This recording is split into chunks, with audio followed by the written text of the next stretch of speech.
Hello, it's just gone past 7 o'clock here in Queensland, 9 o'clock in New Zealand, and 10 o'clock for our friends and followers over in the UK. And as you can see, there's some of our fairy fans, wool, bit robust there in the reptilian family. But the reason that we've got those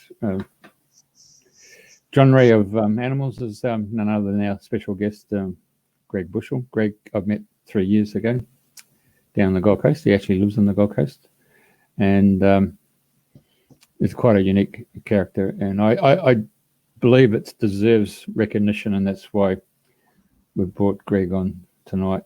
And Julie's going to come in shortly. So people have probably seen the shows of Richard Harrison, right? Dr. Doodle, and then of course later on it was played by what's his name? He played again, Dr. Doodle, the other fellow.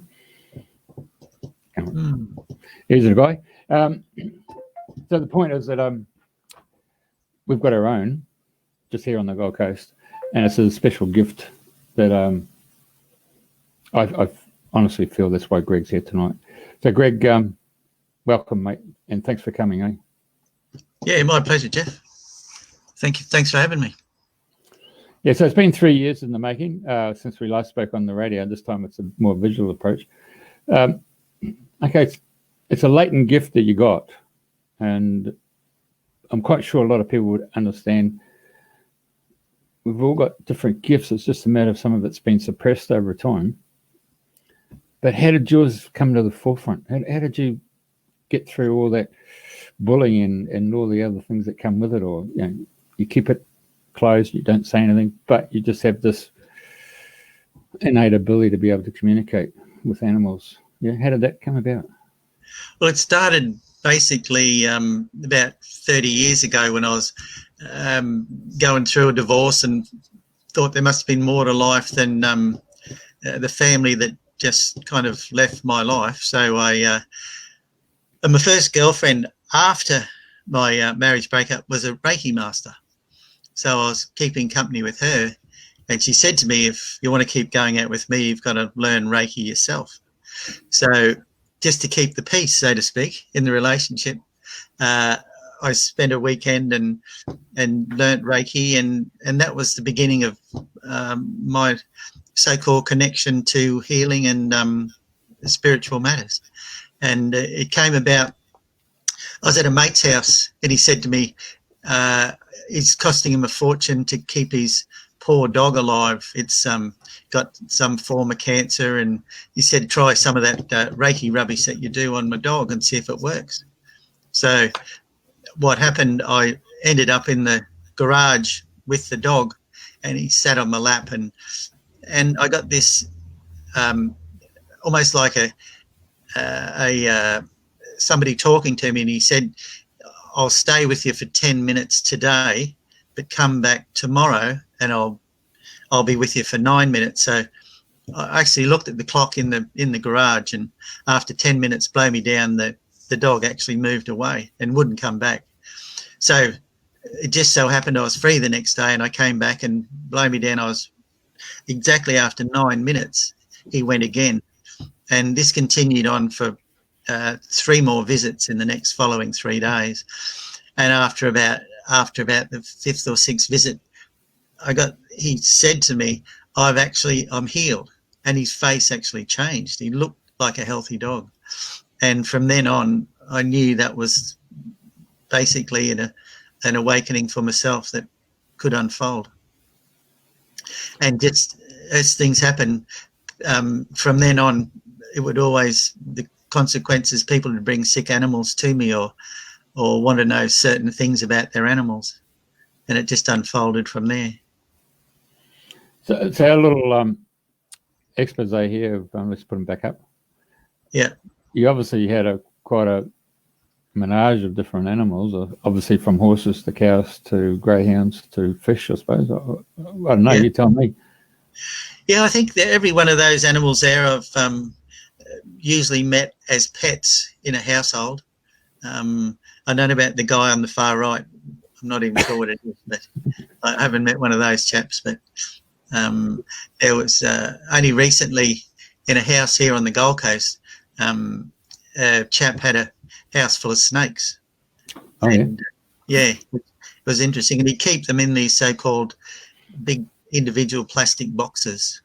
He was very concerned about them, but none of them gave a so-called positive response to how they were being so-called treated. They really miss their vibration of the outside world, the trees and the touch of the so-called the bark and the trees around their cells. So they're obviously a sensory type of animal by cruising across the dirt and the leaf forage and all that stuff, and then, as you say, the trees themselves and the vibration, which a lot of humans find when they've taken their shoes and socks off and they walk along the beach or just run along through muddy puddles. You seem to get pretty grounded, don't you? So there's something to be said for the snake letting you know that. Yeah, well, they're all slightly different, but none of them said that they're in actual bliss. It was just they were there with love for this chap. I mean, there was love. There was a great connection between them all, but they all missed their so-called native environment.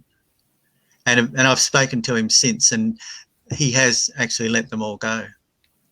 Really? Yeah. Yeah. He's moved along, which was. That's pretty profound, eh? Yeah, it was nice. Yeah, it was good. So, coming back to the actual communication with the animals, I mean, is that something that you hear, that little voice in the head, or is it just a sensory, or is it a feeling, or is just you just get an image there that most people actually get it? Einstein used to talk about imagination, the power of imagination. So you get pictures or symbology, or how does your communication work? Funny thing, I just get words, and the words come out. It's just an energy, and I just say whatever as I look into the animal. Once I connect to the animal, usually they come forth with an opening statement. For example, they enjoyed their breakfast.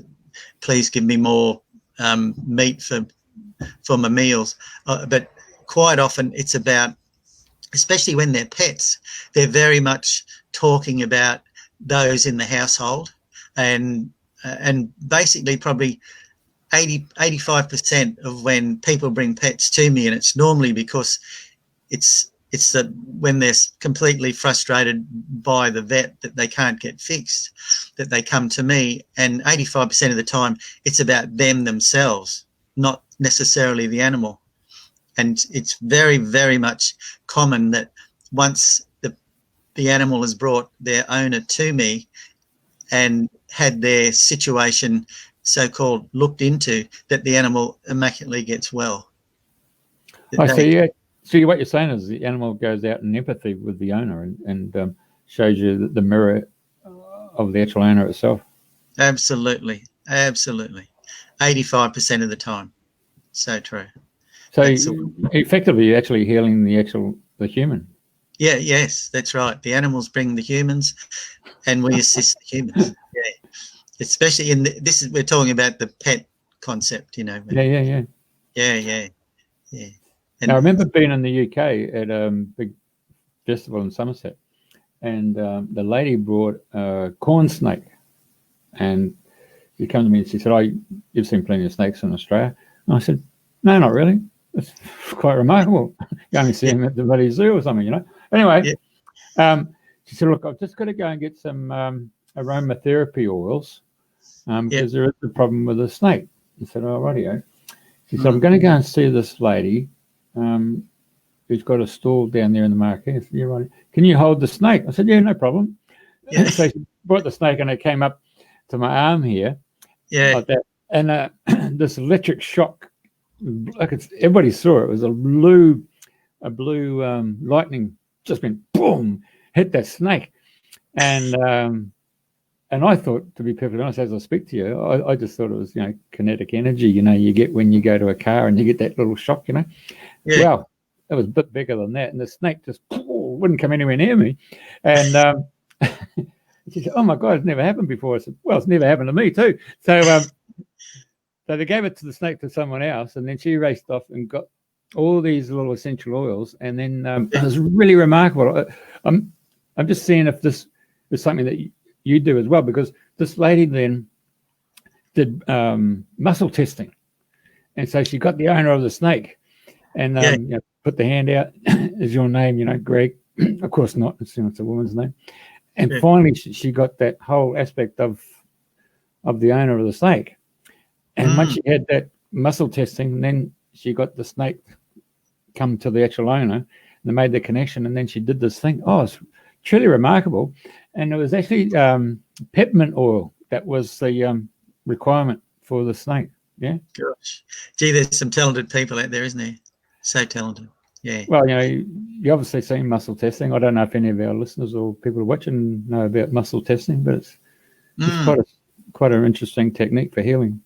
Most certainly, yeah. It's something I really know very little about, and it's not my cup of tea, but it sounds fantastic.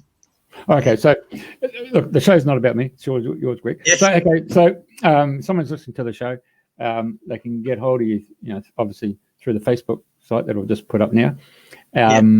Obviously, you're on the Gold Coast here in Queensland, so people can either get hold of you on Facebook from other countries. They can speak to you. Okay, so and obviously people could come and see you and make an appointment. How long does an appointment go for? Usually an hour, but always with a dash of flexibility. Usually 1 hour covers everything. And 1 hour. And usually we do the opening statement of the animal, and then I ask the owners or whoever's present to ask whatever questions they wish of the animal.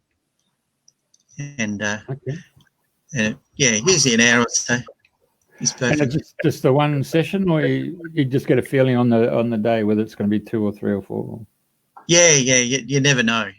If there's healing to be done or other so-called energies that have to be involved, it all comes out, and people are advised accordingly, and then it's up to them if they follow up or not. But usually 1 or 2 solves the problem. Oh, is that right? Okay. Other times, if the animals are ill, usually they don't have to come back. I just do it. I'll send to them of an evening. Each night there's usually 3 or 4 different animals I send to, and get a feedback from the owners every few days how they're travelling.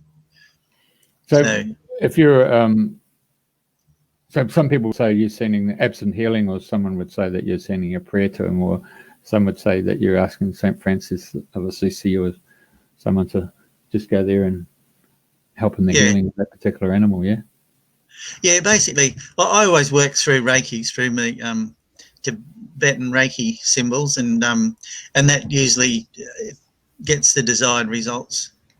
And we begin there, and then whatever comes forth on top of that, we pass messages on, or experiences, whatever comes up, we pass it across to the owners. And usually there's significant change in the animal or the situation that has been brought forth to be looked at, the reason that they brought the animal to us in the first place. So apart from having a session on the radio here, how do people come to know that you exist, Greg?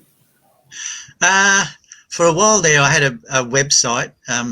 It's just of late, I'm not very brilliant with the computer side of things, and the person that was helping me, she's moved on. So I've just left it via people, due to my old website and word of mouth, they still find me. I still do a little bit each week with regards to the animal communications. Well, I just think it's important in this time where we're talking about consciousness. You can either stay home or you can get out, and you certainly get out there. And most people would think, "Oh my God!" But until you bring it into mainstream and be part of our society, then that's where the acceptance comes from, isn't it? Yeah, of course. And I do a lot of meditation classes each week, and I find that a lot of people who come to those classes, they're very much looking into the animal communication side of things, and they're slowly getting there through the depth of meditation and a willingness to want to be able to communicate with animals. I mean, humanity probably saw Robert Redford with that movie Horse Whisperer, took it to another level, and probably once those little thoughts sort of come in there and it goes into through the cinematic landscape, someone like yourself can then pop up and say, look, I'm here. Yeah. Yeah, I didn't see the movie, but yeah. At one stage there, I went to a lot of the vets here and asked them if they needed someone like myself, but I didn't get any positive feedback. In actual fact, there was one particular vet I walked into, and the lady, and I was explaining to the vet what I did, and there was a lady there, and she said, "Do you mind if you tell me what the vet has done to my cat?" And the poor vet, he went red in the face and left the room immediately. So with diplomacy leading the way, I suggested that I best not say a word, because apparently what he had suggested was not exactly what had occurred. So we left it at that, and we all left. Oh, right. Okay. Yeah. But I'm suggesting that vets aren't like that. It was just this one instance, and 99.99% of them are absolutely fabulous, and the way they do their work and carry out their process. My good mate Julia's tapped in now, so hi. Sorry about being late. No, you're all good. You don't have to apologise. Yeah. Hi, Julia. Hi, Greg. Hi, everyone that's listening. Yeah, Greg, I'm really excited to be hearing your story, and a lot of the younger people are really into rescuing animals because they just can't bear the thought of them being locked up in industrial lots, etc. And I mean, I think they do certainly sense the pain, and I've also had friends who've lived near abattoirs, and they could just feel the pain. That's not imagined, is it? Definitely not. In actual fact, I do visit different houses and assist them with cleansing and clearing, and quite often it is a result of abattoirs or killing of animals was certainly carried on in that area, and the energy's still there unless you move through it and direct it to leave. But so much of the earth is soiled with the energies of animals being killed. Very much so. So there are energies of pain and suffering. Yes, absolutely. It's in the soil. It's a vibration that surrounds that part of the earth. Because I mean, I think sometimes I think sometimes we try and reason that it's okay, especially in Australia where the cows, live a fairly good life before they end up in the slaughterhouse. And some people say that, the animal souls actually agree to serve humans and to, that this is what they're doing willingly. What would your opinion be of that?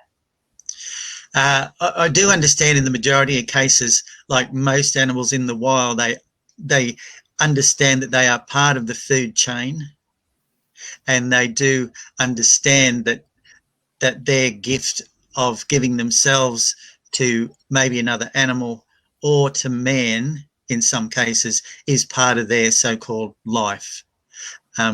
However, it does not change the vibration of the earth where the so-called abattoirs exist or did exist, especially those what do you call those, Jolly? They used to make the cows jump into the water full of the everything. What? Oh gosh, can't think of the word. Pay me for the dip. Yeah, that's it. Thank you. Yeah, the cattle dip. They're also areas that have just to lift the vibration of the area where they existed is also very, very difficult. Very difficult. And Yeah. So what do you do to lift the area of a vibration? Are you dousing, or are you bringing in using the Tibetan healing method, or how do you do that? If I came upon somebody who had built near or upon an abattoir, it would be a lot of constant meditations, bringing in vibrations of light and perfection via the angelic realm. And it does not happen overnight. It would very much include the people who are living there. It may well be that they've been brought to that area for that exact reason, to change the vibration of that section of Mother Earth, to bring it alive and back to light. And it would be a combination of, depending on how the situation that was left by the killing fields, that you just wouldn't know how long it'd take. Could take months. But eventually we can bring it back with determination and the right people. And things will change. So do you feel, my friends who are psychics, they'll sort of say that there's not that big a percentage of humans who are psychics. So, every sort of human ghost in the area will generally come and look for a human who can actually understand them and hang out with them, whether they like it or not. Do you have something similar with the animals, that they kind of work out that you could hear them, you can talk to them, and they start following you around or waiting for you to come out of your house so that they can get your help or assistance? That's an interesting question. No, I think that most animals have these conversations with anybody and everybody, and it's only a relative few that can understand what they're about. I certainly don't think that they wait for me, but they wait for somebody with similar ability to myself to bring forth whatever message they want to transmit.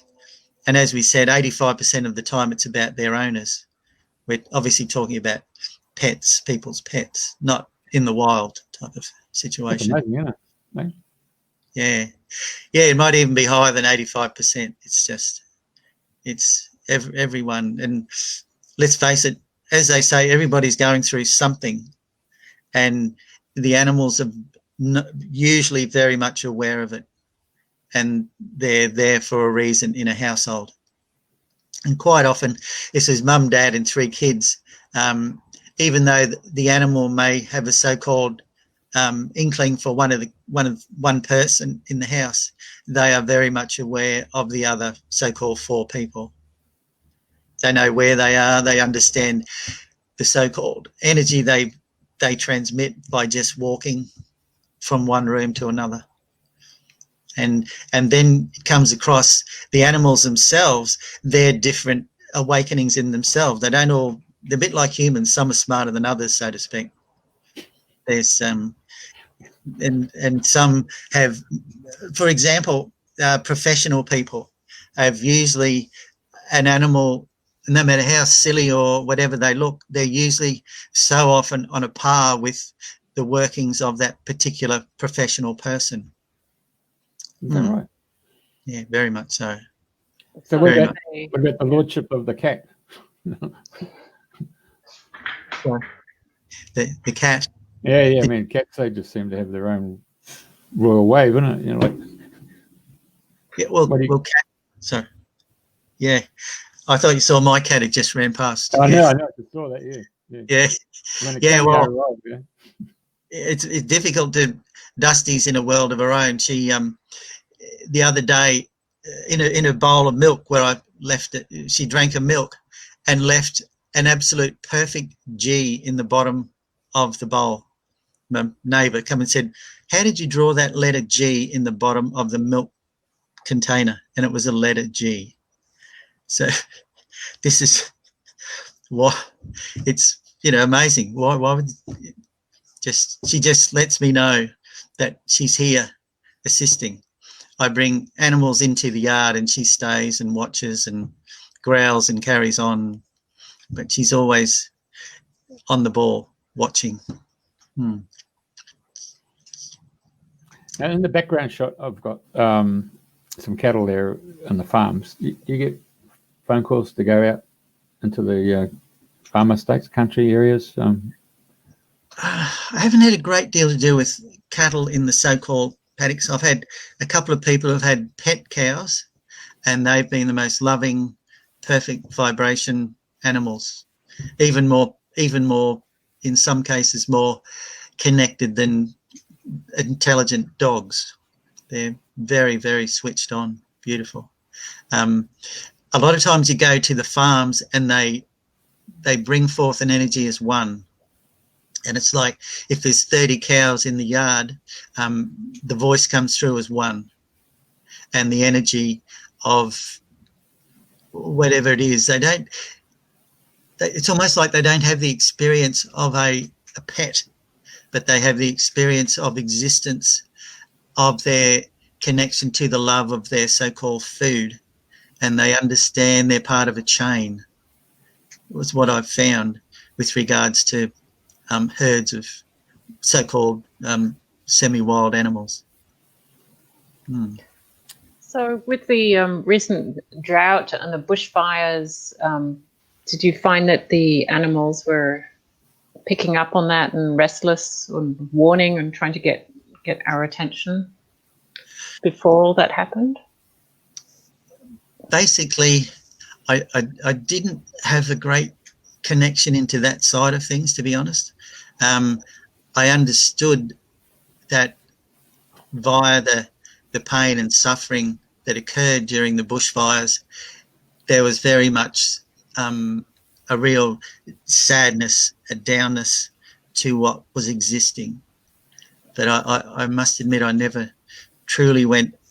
I understood that Mother Earth was, excuse me, in some cases bringing a balance of what may or should not have occurred, and it was just sadness. It was sad. But I never actually went into those areas of destruction, to be honest.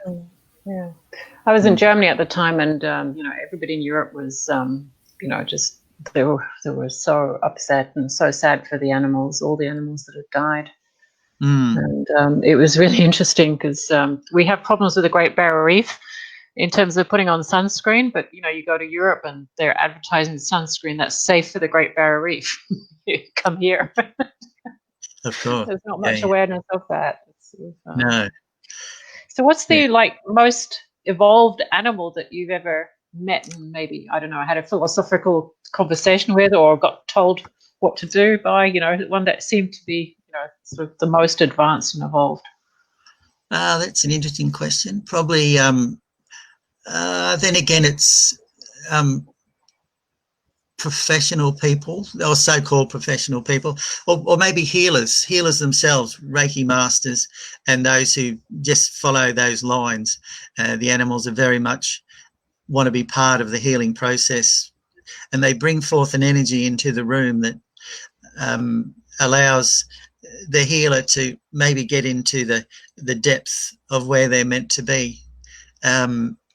It's also I had a interesting chap the other day. He was he actually brought his animal over from England with him, and he was I think he does interviews with people via the computer, and it was this animal talking to him. It was like talking to a computer expert almost. It was really. And he had been with his owner for about 10 years. Yeah, he just knew what was coming forth during the interviews.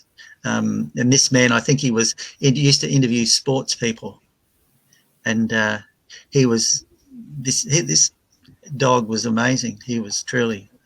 He knew that almost the whole life story of this particular sportsman that they were interviewing, and it was there really are some amazing animals out there.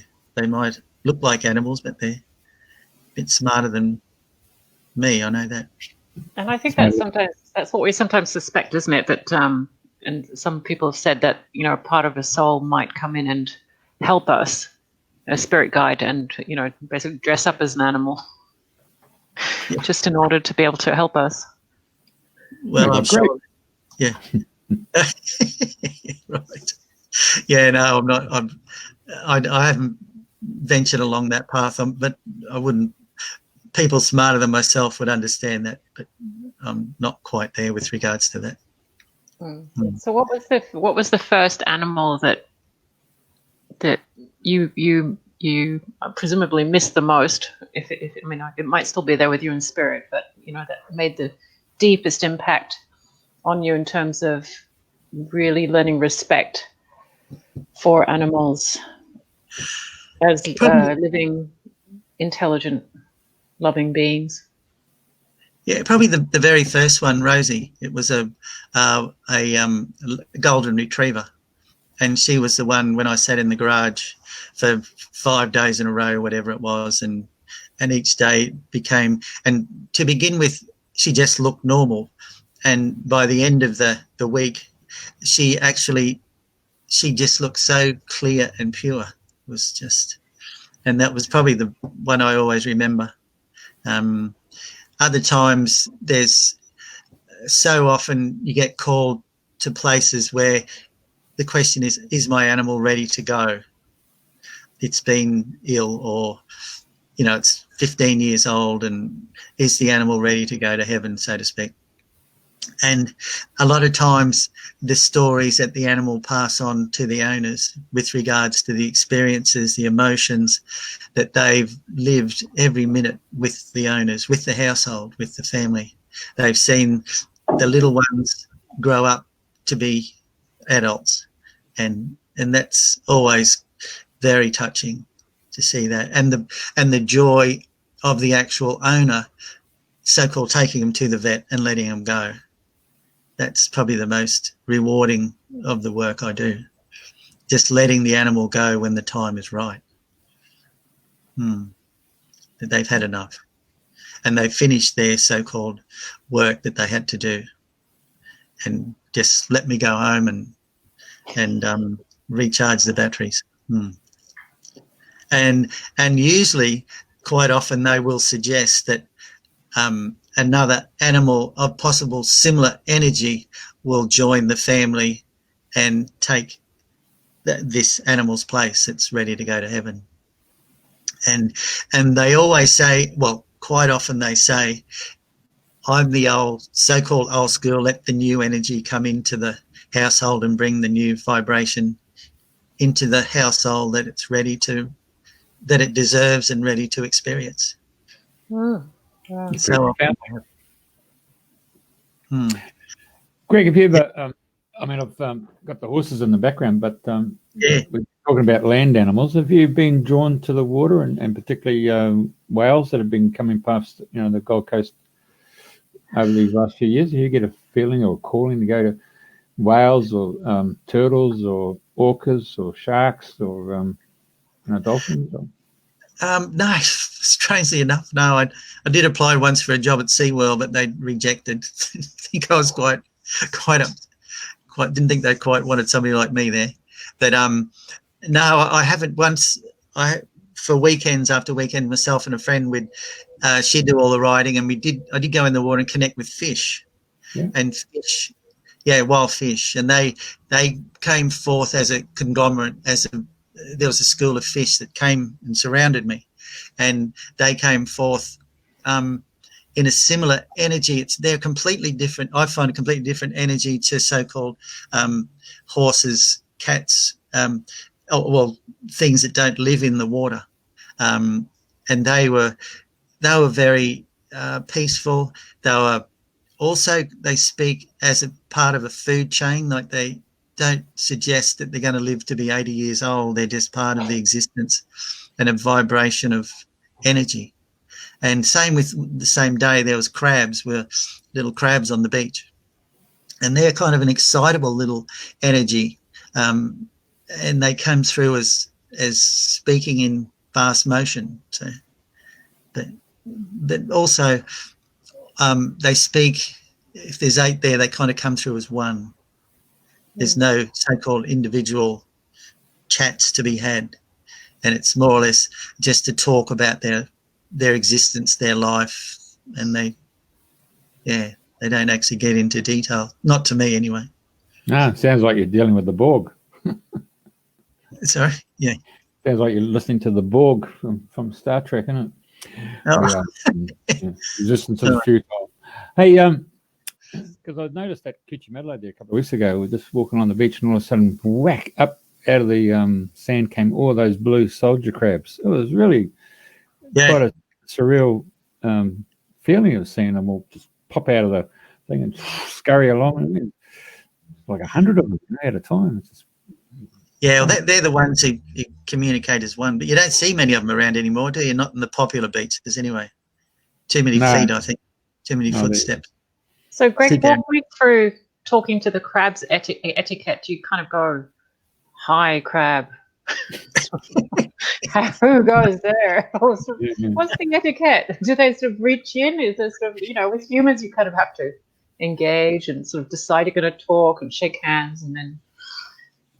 Yeah, I don't know. I suppose you look at them, and they're just there, and they vibrate. They give through a vibration to start with, and they come through is very quick, like they're almost as if they're running late in their chatter.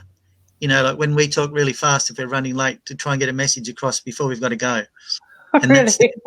They chat, and it's not nothing deep and meaningful. It's all just energy. It's peace, and it's energy, not much more than communicating with an energy. With regards to crabs, to the best of my knowledge, so it's like solidarity, is it? Yeah, look, it's peace. I've only communicated with the little fellas that live on the beach, not even the one that Jeff spoke to, not really. It's just the individual ones. Yeah, like there's usually little groups of 3 and 4. There's one will come up and then another one, and there's another one over there. They're all there. They're all in their little family type setups. But there's nothing really profound that I could get from them anyway. It's just in existence, and they're in peace. They're living their world. They're doing what they want. So which animals at the moment would you say are most not in peace? The ones that you've spoken to, rather than what the news reflects to us. I used to go out to a place called the Crystal Cottage at Currumbin Valley. Oh, yeah. I used to go there every Sunday, and people would bring their animals and they'd line up and we'd have our chats and whatever. And they're pretty diplomatic, the animals. I was sitting there this day and there was a break. There was no one around, and this dog came up. It was a little black dog, and he came up and sat on my lap. And I said, most unusual for him to be so, and there was nobody there, no owner. And he showed me a boot, a big Wellington boot. And he said, and he was shaking with fear. And with that, he just took off. And the owner of the property at the stage, going back a few years, I said, "Oh, who owns that dog?" And she said, "Oh, that's owned by so-and-so who lives down the road, and he's not such an animal lover." And exactly what the dog, he just said he's not being treated very well, but that was the end of it. I never saw him again. He never came back again. But he just explained that obviously not everybody treats their animals as we would, Amazing.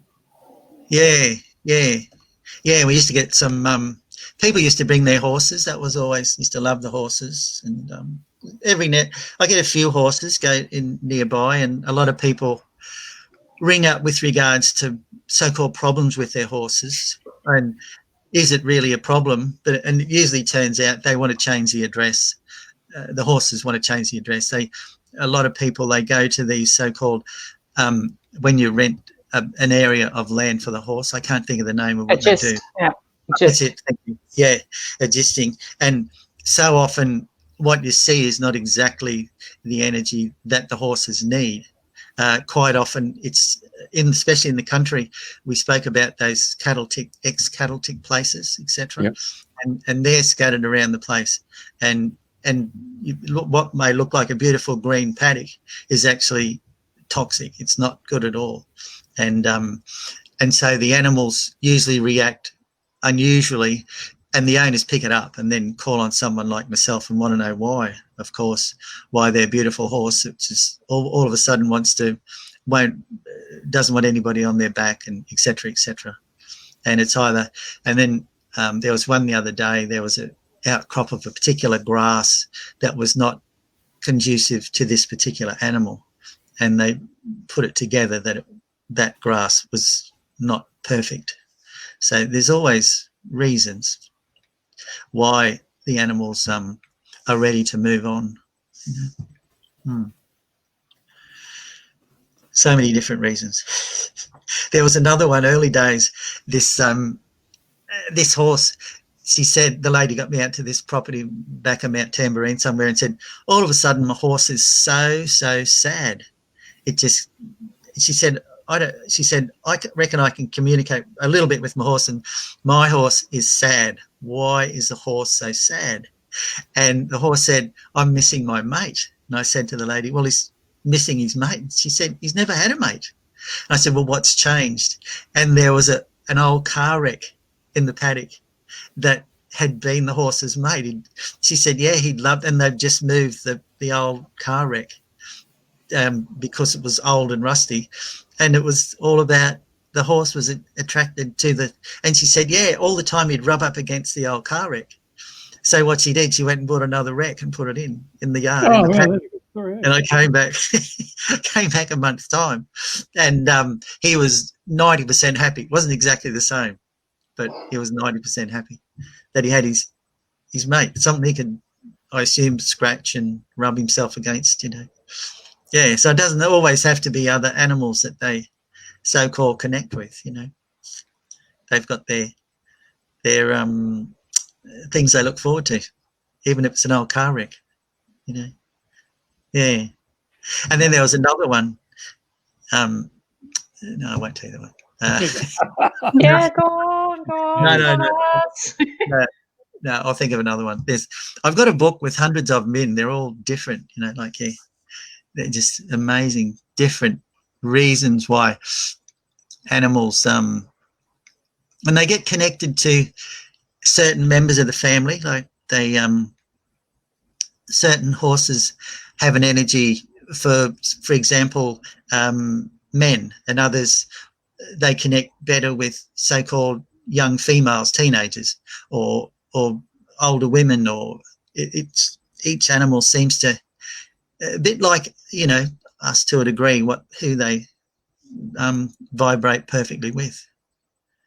But logistics are always a question of, will my animal like this particular area? And usually they have to go to the area and experience the neighbours who are also obviously other animals in the logistical area, and it's like us. Sometimes we like our neighbours, sometimes we do, sometimes we don't. There was one not long ago. The horse was. The question was, is the horse happy in this new area? It had double the space that it had previously, but it was beside a house that was full of partying young people, and the horse was not into that side of the horse would never go near that side of the paddock, and that's why the lady asked, why is he always over there on the other, well away from the houses? And the reason why, it was the music and other energies that were in that house. Yeah. So the horse picks up on it. Yeah. I'll just go back to something that you mentioned earlier, Greg, because I've often wondered about this. And you said that, some of the most intelligent or most advanced or insightful animals that you've worked with, the ones who are aligned with the professions of their owners. Yeah. And I know that animals, when you study their brains and their eyes and their senses, that they actually access different fields than we do. We all know that dogs can and bats can hear and sense things that humans can't, etc. And presumably each its own kind of spectrum and energies that it tunes into and is probably aligned with, that humans can't experience with our current biological makeup. So is there like a purpose, like the horses are there and they're connecting into a certain type of energy, whereas, bats are connecting in with another and frogs are connecting in with another. Everybody's, like, humans are meant to be guardians, but do the animals also have a role in their biosphere apart from the usual food chain and maintenance kind of thing? To be honest, I don't know. Mainly my connections have been with animals with pets. And they always seem to choose the right owner. For example, a so-called dog of low intelligence, if that's the right word, probably wouldn't be found in a home of so-called accountants. If mum and dad were accountants. I'm talking to an ex-accountant here. Oh, okay. Yeah. Well, I'm sure There's you're nothing unintelligent about us. But that's through my experience. That's what seems to happen.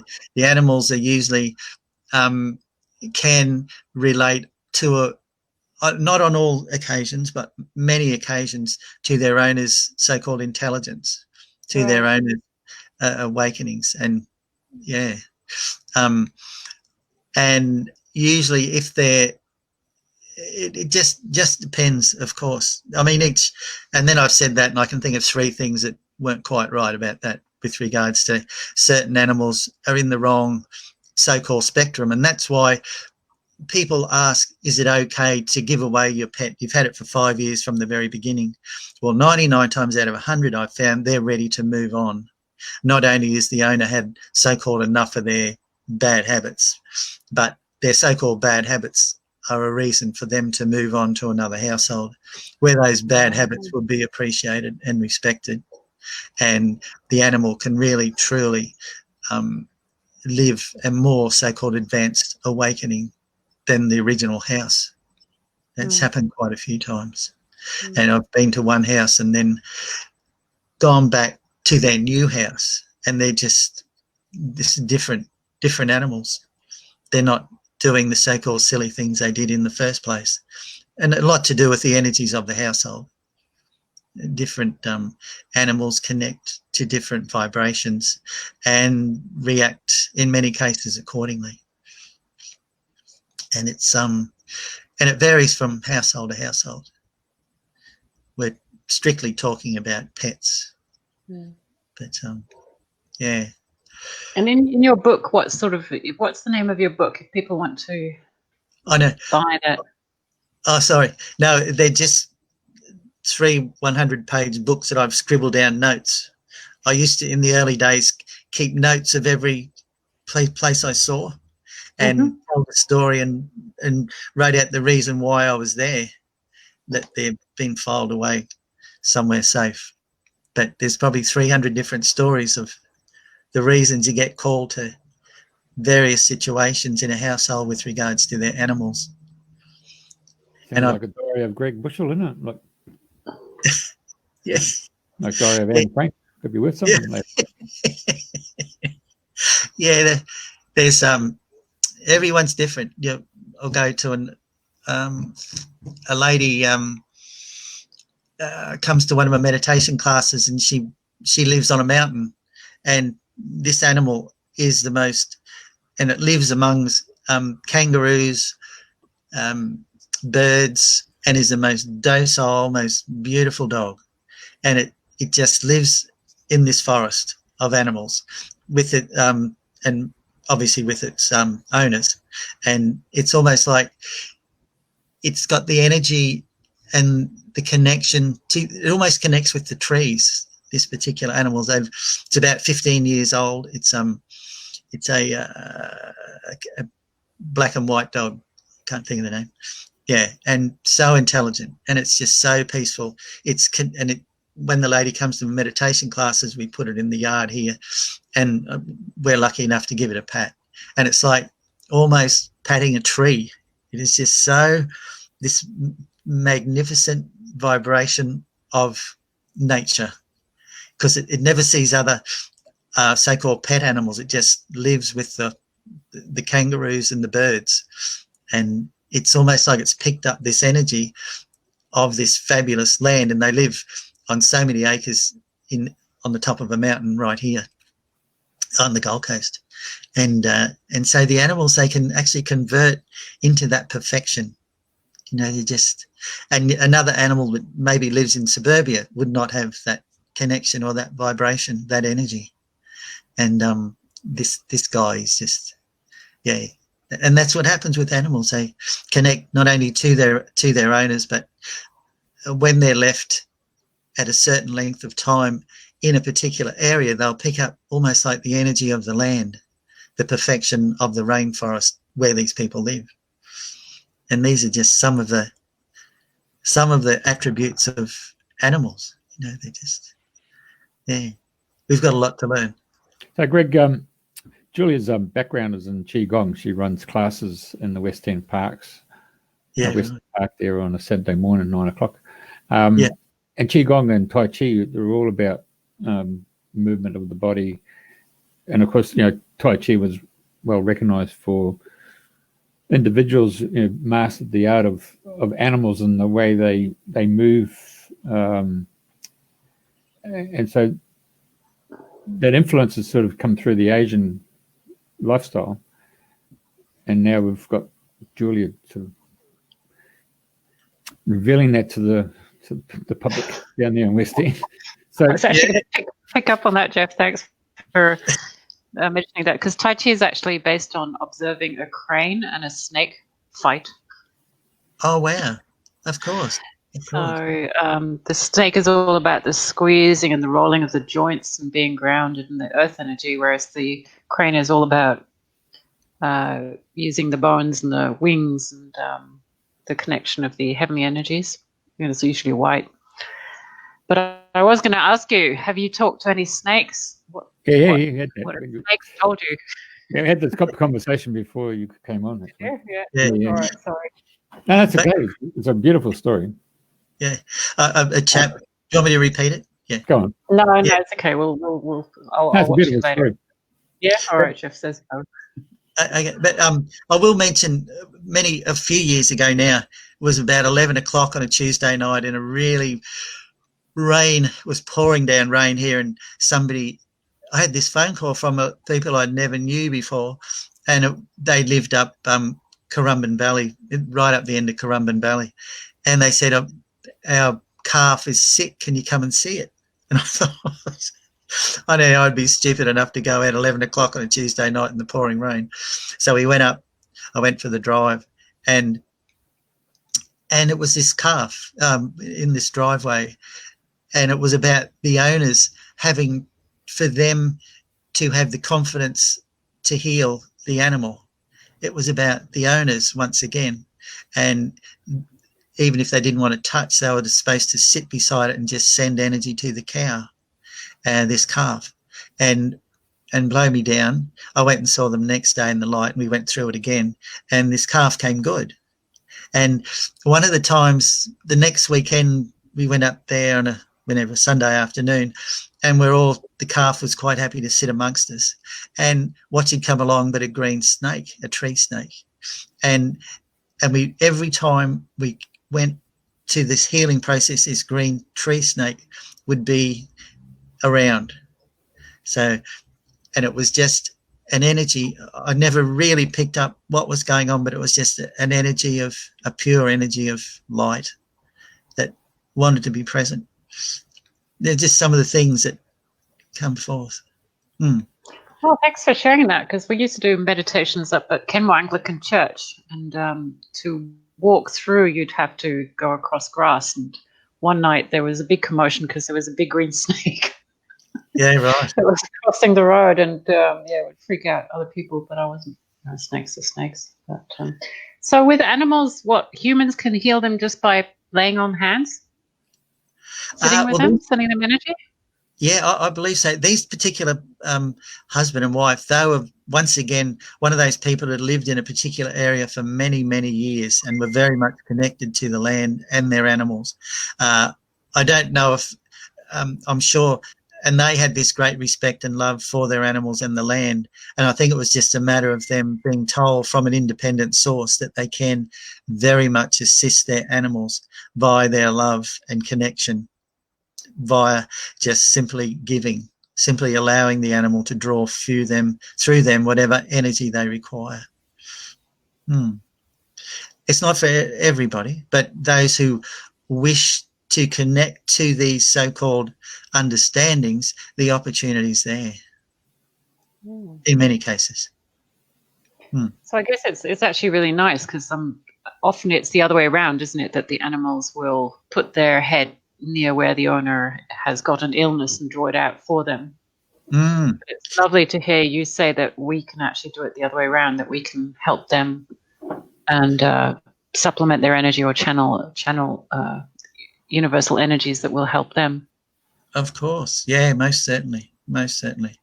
Yes, that's come through a few times. And a lot to do with when I see people with regards to the horses, they're quite often, the owners have done Reiki or something, or not even necessarily Reiki, but have an urge to heal and have that vibration, and they just like the touch, and they'll draw through the touch from the owners. Comes through quite often. And children too, those children that are connected to the land, they know that they love the freedom and where they live, and in many cases the kids are great healers too. Fantastic. Yeah, very much so. Well, I've been listening to you, Greg, and I sense somewhere along the line there that these animals are showing humanity a part of their journey that they've forgotten. Is almost like they're being clouded, like in the sense that we come into these urban environments and we've got bitumen, we've got concrete wherever we can, and what you're really saying is that the animals, particularly when you're telling the story about the snake and or the snakes, when the guy had them as pets and they came to you and they said they just miss the vibrancy of going through the earth and feeling that vibration and going around the trees and stuff. And it was very fortunate that guy came to that conclusion to release them. That you've spoken about that, and then we've spoken about Qigong and Tai Chi, and there's an aspect that humans have studied animals, and we've also it's come to the point where historically we've talked about our Aborigine people talking about the song lines and clearing the song lines for the energy path to have that cleared, and where it's been densed up by abattoirs or other killing fields of humans and stuff. And it's almost like, to look after the planet, one really needs to get back in touch with the earth itself and its own vibration. And so making that connection, whether it's bare feet, whether it's swimming in the oceans or swimming in a creek or walking through a rainforest, there seems to be a whole sense of connection. And I'm drawn to that movie Avatar, which just went gangbusters with humanity, and whilst it was a big box office success, it just resonated with so many on this planet, the connection with the land, isn't it? So that's what I'm hearing from our talk tonight, that sometimes humanity needs to just step back and dream the new dream, isn't it? In a perfect world, we'd all every month spend 3 or 4 days in the bush and just walk around barefooted and just watch the trees and watch the animals and watch the bugs, the insects, and there's more to that 9 to 5 world where we sit in the office and look at a computer. I think it'd bring a lot more peace into most of our worlds if we could do that. Yeah, So we're operating at a different present. frequency now, aren't we? I mean, the Earth, going out in nature and all this stuff operates on Earth frequency, but we've more or less gone into an electronic mechanical frequency of industrialization and computer technology and radiation patterns and so forth. So the sense of going back into nature heals your soul, heals your physical body, heals your emotional body, you know. Never truer word said. So true. Yeah. So one of our listeners has just written an interesting question that I'd actually really be interested to hear what you think of it. Yeah. Do animals have their own Maslow hierarchy? So the Maslow hierarchy is the triangle of needs that have to be met. Animals in general, is that the question? Yeah. Yeah. Well, I think drawing parallels with the human race and the animal kingdom. Eh? Oh, okay. Look, I honestly can't answer that. Mainly my work's been done with pets, and only so-called herds of cows. And when I've connected with herds of cows, they haven't suggested that there's a buffalo over the back that's so-called more advanced than them, so to speak. I can't honestly answer that. I don't know. In a family situation with say 3 dogs, they're all different personalities, and I think they're a bit like us. Some have got more so-called outgoing, powerful characteristics than others. But I wouldn't suggest that for 1 minute that a blue cattle dog was smarter than a golden retriever or vice versa. Not to my knowledge. I've seen little bits of sausage dogs that have connected to most profound experiences. And as far as healing animals are concerned, whether they be cats or dogs, they all seem to be very much connected to their owners' wishes, so to speak, and vice versa. But I'm sorry, I can't answer the other one. Yeah, no, thank you for that. So what would be 3 things that any owner that's listening could do for their pet, based on all the experiences you've had from pets talking to you when there's been a situation? What are the 3 things that owners can do for their pets to make them happy? The most important one of the lot is the communication, the love, the touch between the owner and the pet.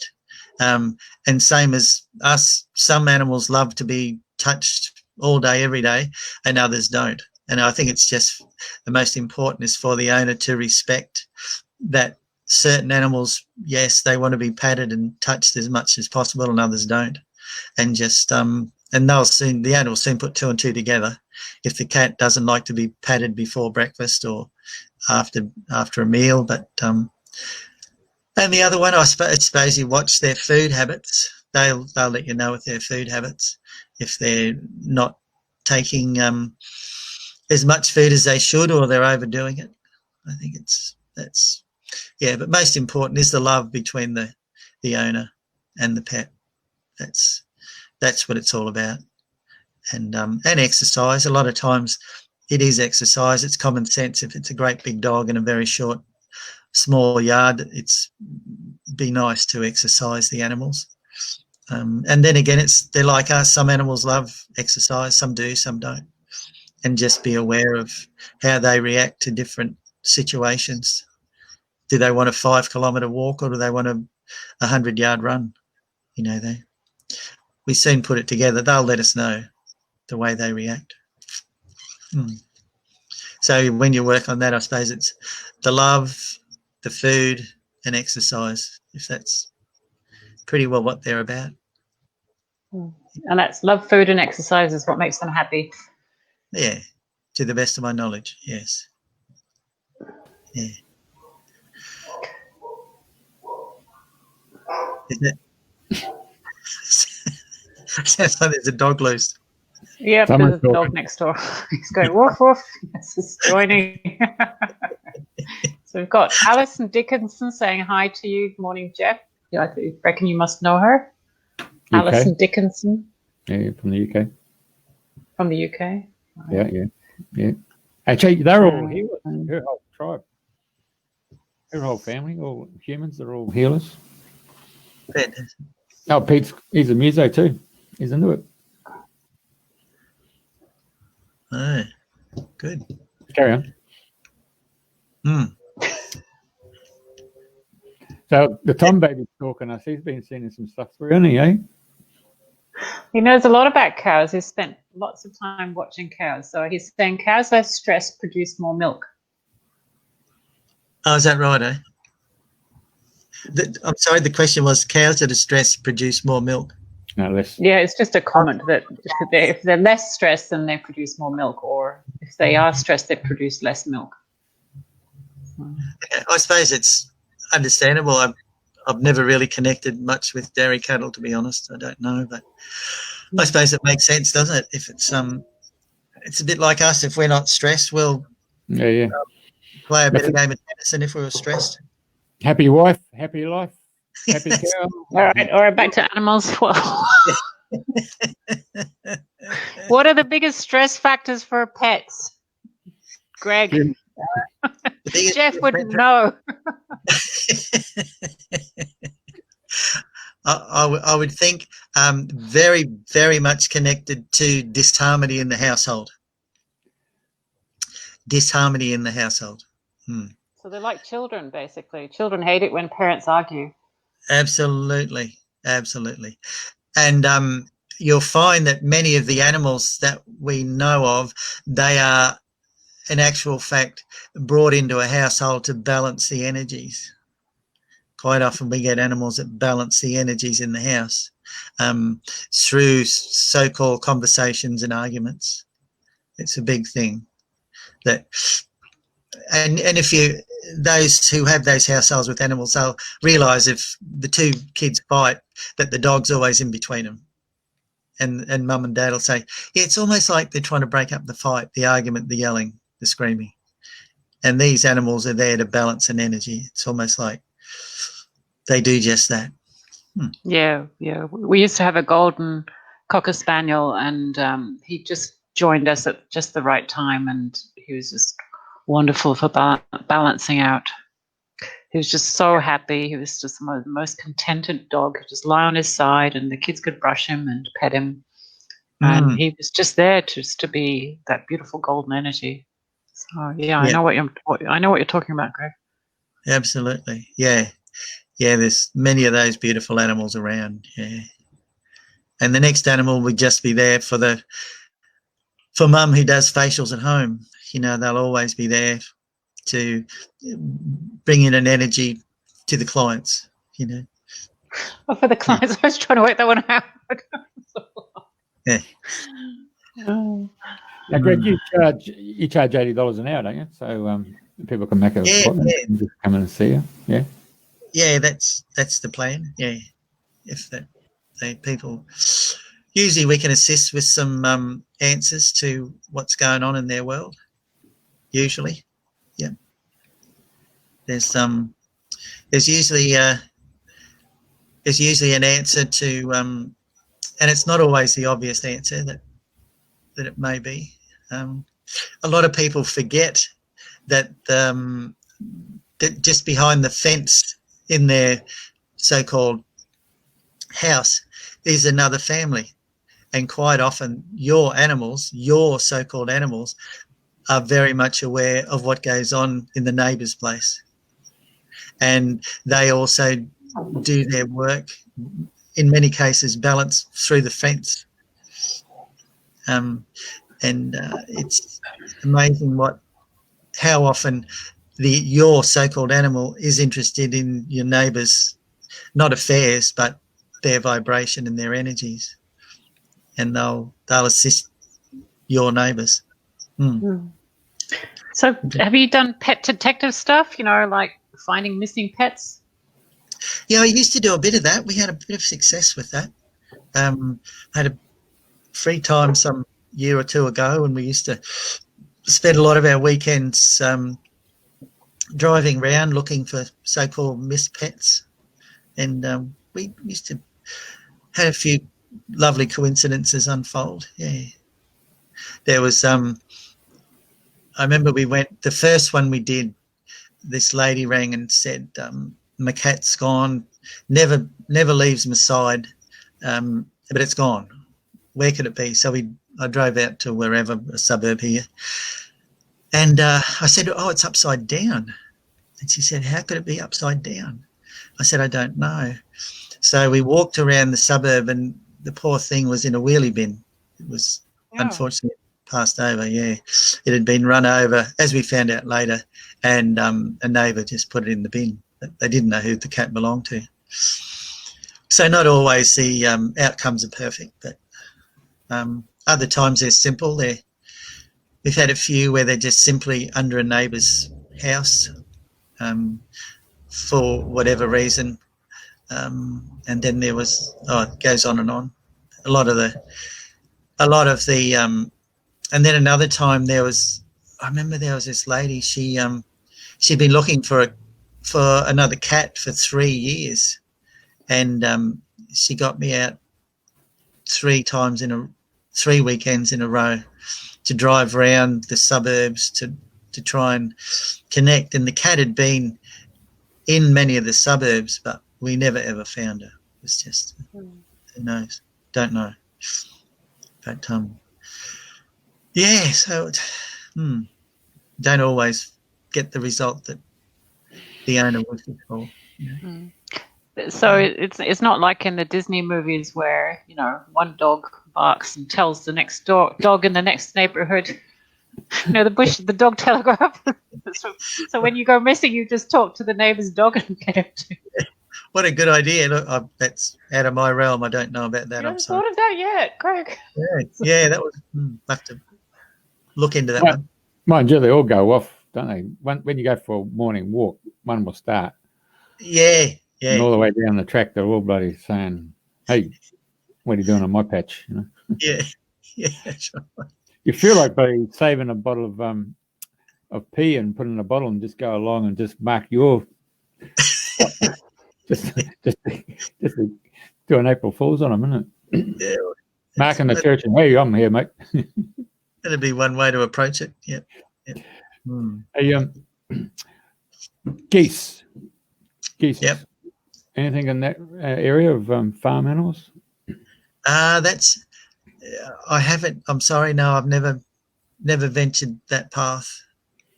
Because they're very much a security animal, aren't they? They get around there and they can protect the whole farm, can't they? They're very they're wonderful animals, eh? Of course, yeah. I don't know about that. I must admit, I don't know why, but I just thought of we went to the races one day and we're back a few winners by talking to the horses. Did that work? I know.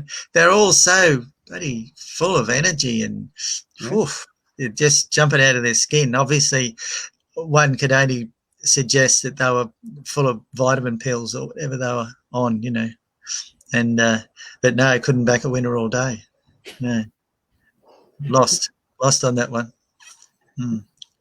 Yeah, very. So it wasn't previously. It wasn't fixed, the match. That's all. They didn't know who was going to win by the sounds of it. No. We thought it'd be a good idea if we could rig a couple of races, but we couldn't.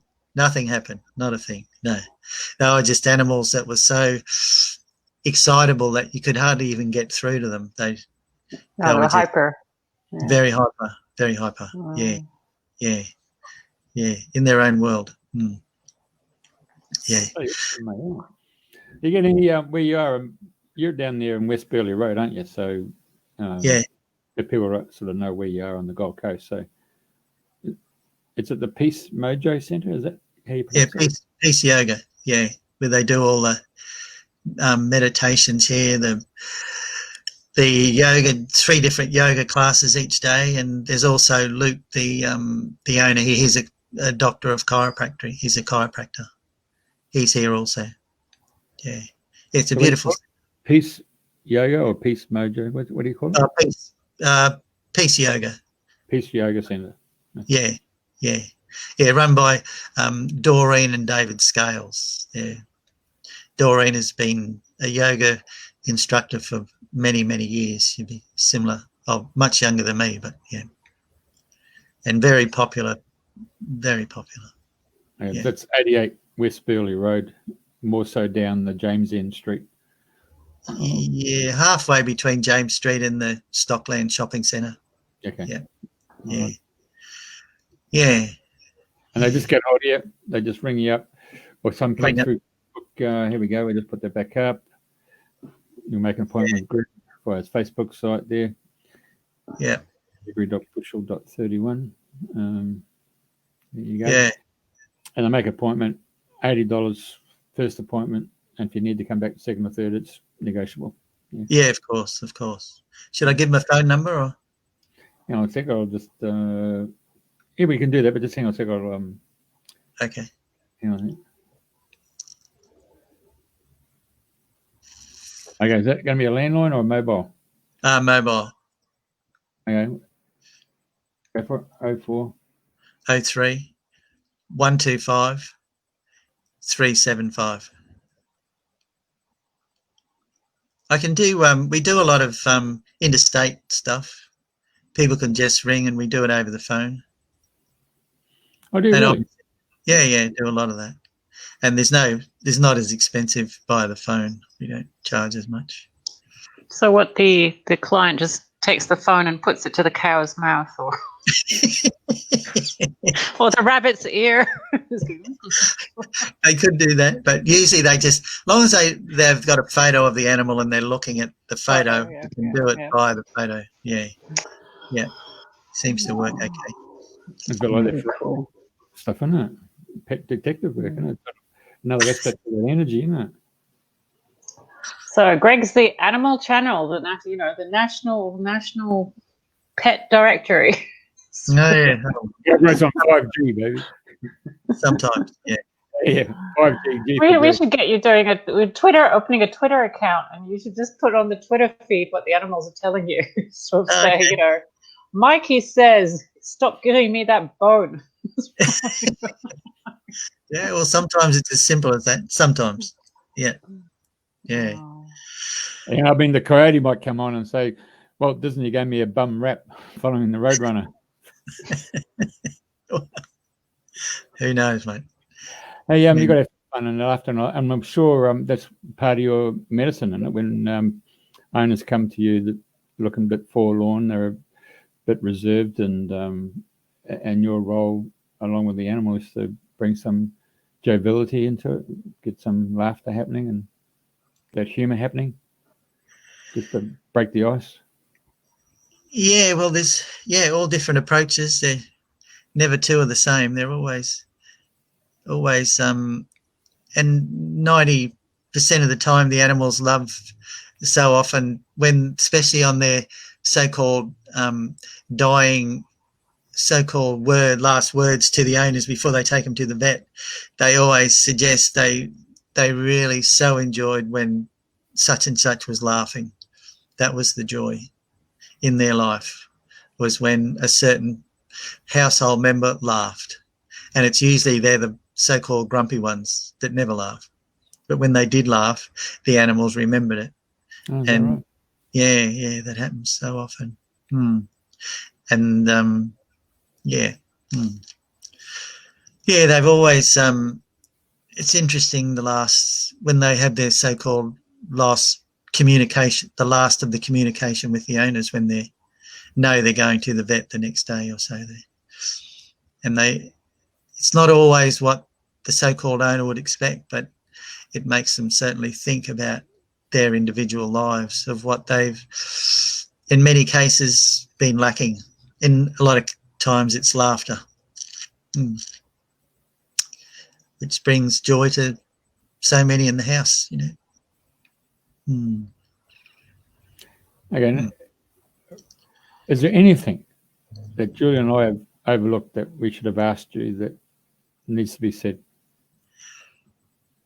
No, I think that's great. Thanks for the opportunity to talk about my silly world. It's No, not it's so- profound, Greg. And hopefully, I do encourage you to, get somebody to type up those 3 exercise books, and hopefully we can have you on the show Diary of reading the Greg. book. Yeah, I'm sure lots of people would love to read about them. sure. Hey, I forgot. this is a matter of interest. So are you running some classes there for young kids to come and learn? Well, I do meditation classes here at 4 o'clock on Sundays, 12 o'clock on Thursdays, and 6:30 Friday nights. And I ask everybody what they want to get out of the meditation, and we move to an area of depth that they're ready to connect with, to begin to move the blocks that's stopping them achieving their so-called dreams. And we do it via meditation, via vibration. Yeah. Okay. So what age group are we talking about here?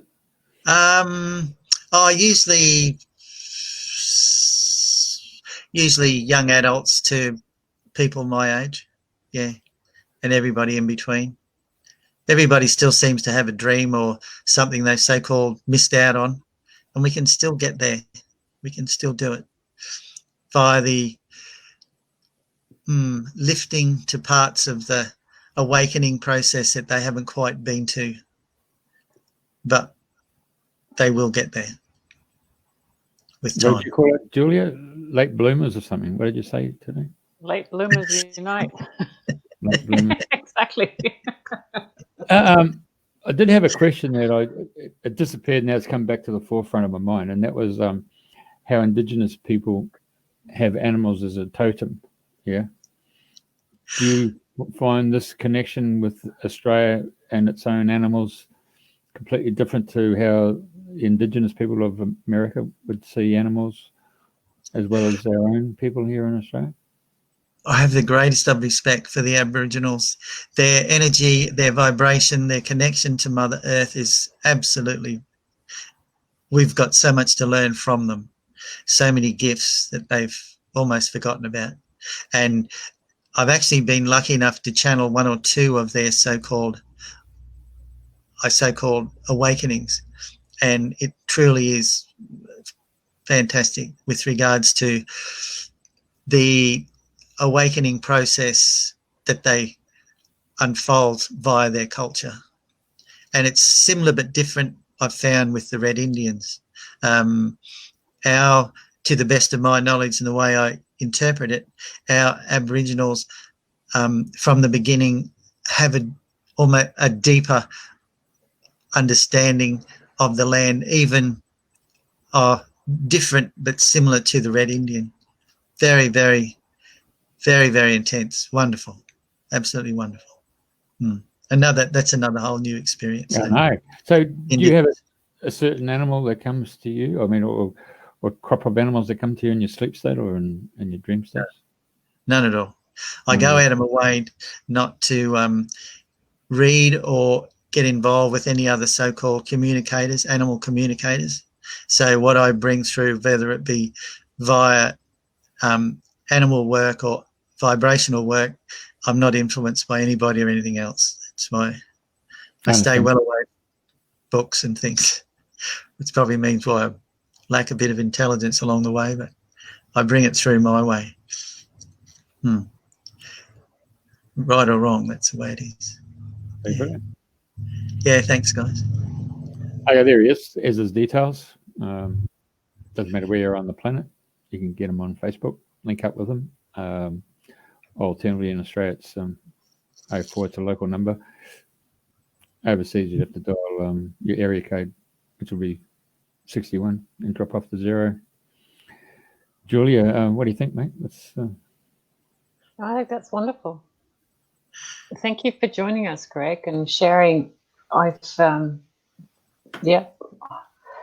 What you said about the animals, giving that feedback about their most precious moments with the families really touched my heart, and makes me very thankful to the animals that I've had in my life.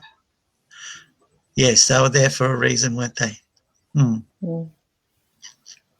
Very much so. Thanks for your energies, guys. That was beautiful. Thank you. All right. Yeah. Good night, everyone. Thanks for watching. Next week we have Jeff. Remind me. There he is. I'll just put him up there. Mr. Jared. Oh, there Biddy. you go. There you go. Orgone Effects Australia. So it's all about radiation patterns around 5G. He's quite an exponent on the knowledge of 5G, isn't he? Hello? Yeah, it'll be really interesting. It'll be really interesting. Because Jeff will be doing all the talk, because as a radio man, he understands radio waves. I know I'm scared of 5G, but anyway, Gerard's going to tell us what it is, because he's gone and measured the stuff, and and he's invented stuff to deal with it. So we no longer have to catastrophize. We'll have Gerard online next week on Thursday, and he will tell us in quantifiable terms. You won't have to what go the and effect is. Faraday cage. He's got his own simple techniques. Yeah. Hey, it's great. Lovely to see you. I mean, it's taken 3 years to catch up, Greg, but next time we're down in Burley Heads, I'll give you a tingle and pop in for a cuppa. Yeah. That'd be lovely, mate. I look forward to it. Get down to that Hare Krishna cafe down there in James Street. Get that vegetarian food. Absolutely. Beautiful. Yeah, yeah. Yep. Beautiful place. Yeah. Thanks heaps. All right. Love Thanks, you all. guys. Thanks for watching, everyone. Have a lovely you. evening or day. Okay, bye. See ya.